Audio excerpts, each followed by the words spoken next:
Hey guys, welcome back. So in today's video I will be showing you how you can join to TeamSpeak server. So let's get straight into it. First of all, you need to be logged into your TeamSpeak account, and from there you can go search for servers.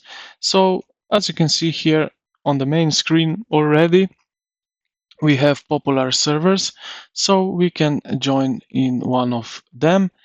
And like here, official TeamSpeak community server, we can click on it. And now we connected to this server here.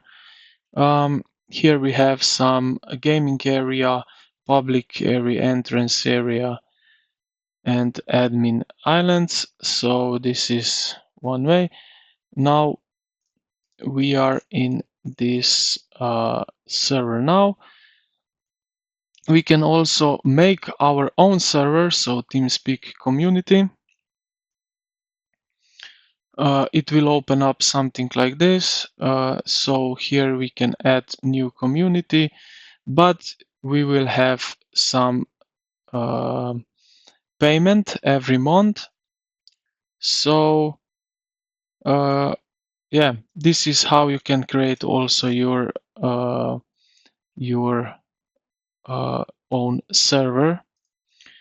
But in here, this one is for free.